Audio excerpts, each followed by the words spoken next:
আসসালামু আলাইকুম বন্ধুরা। আমি প্রস্তুতি গ্রহণ করতেছি বিসিএসের।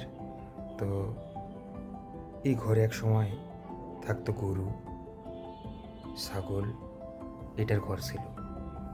তো আমি দীর্ঘদিন এই ঘরটা পড়েছিল আমার বাসা থেকে বাইরের দিকে। তো আমি ভাবলাম এই ঘরটাকেই 1 বছর ধরে ঘরটাতে আর কোনো গরু টরু না থাকায় ঘরটা দীর্ঘদিন পড়ে থাকার পর আমি ভাবলাম যে এই ঘরটাকেই পড়াশোনার রিডিং রুমের মতো করে কাজে লাগাই। তো যে ভাবনা সেই কাজ। এইটা আমার বিসিএস স্টার এবং তৈরি করছি, তার ডেকোরেশন করছি বলতে পারেন। যে রুমটা ছিল এক সময় গরুর ঘর, এখন সেটা আমার হয়ে গেছে আমার ঘর, এক বিসিএস প্রস্তুতি ক্যান্ডিডেটের ঘর। স্বপ্ন অনেক দেখি, স্বপ্ন এরকম একটা পর্যায়ে যাওয়া। জানি না সেই স্বপ্ন বাস্তবায়ন কোনোদিন আদতে হবে কি না, চেষ্টা করতেছি। আপনাদের সকলের যদি দোয়া থাকে এবং ভালোবাসা থাকে তাহলে হয়তো কোনো একদিন আল্লাহ সে কাঙ্ক্ষিত লক্ষ্যে পৌঁছাতে সাহায্য করবে। তো আজকে আমি আপনাদেরকে দেখাবো, আমি এখন যে টপিকটা শুরু করতেছি সেটা হলো বাংলাদেশ বিষয়াবলী। বেসিক ভিউ থেকে আমি আমার পড়াশোনার ক্ষেত্রে যে স্ট্র্যাটেজিটা ফলো করতেছি, প্রথমে হলো বিসিএসের সকল প্রশ্নগুলোকে একটা খাতাতে আগে উঠানো। এভাবে আমি একটা একটা করে পেজ উঠাচ্ছি।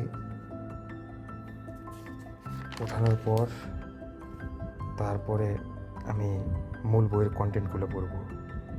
অর্থাৎ আমার এই খাতাটাতে পুরোটাই আমি বিসিএসের প্রশ্ন দিয়ে বাংলাদেশ বিষয়াবলী যে যতগুলো প্রশ্ন আছে বিগত সব প্রশ্নতে আগে ব্যাখ্যাগুলো আমি উঠাচ্ছি। তারপর বাংলাদেশ বিষয়াবলীর বিস্তারিত পড়ব, অর্থাৎ খাতা পড়ব এবং ভিতরের কন্টেন্টগুলো পড়ব। তখন আর প্রশ্নগুলো পড়ার প্রয়োজন হবে না, আমার এই খাতা পড়লেই হয়ে যাবে। তো প্রতিদিন এরকমভাবেই চলতেছে আমার দিন। ঘুম থেকে ওঠা, এই ঘরে আসা, এসে এই যে এরকম একটা ছোট্ট গরুর গোহাল বলতে পারেন, সেখানে এখন আমার পড়াশোনা আর দিন এভাবে আমার চলে। ধন্যবাদ। পরবর্তী আপডেট এবং আরও কীভাবে আমার দিন কাটাচ্ছি সেই বিস্তারিত জানতে আমার এই চ্যানেলটিকে সাবস্ক্রাইব করে আমার পাশেই থাকবেন এবং আমাকে কিভাবে পড়াশোনা করলে আরও ভালো হয় বা কিভাবে আমার কাঙ্ক্ষিত লক্ষ্যে আমি পৌঁছাতে পারি সেই দিক নির্দেশনা আপনারা আমাকে দিবেন ও আমার জন্য দোয়া করবেন। আসসালামু আলাইকুম।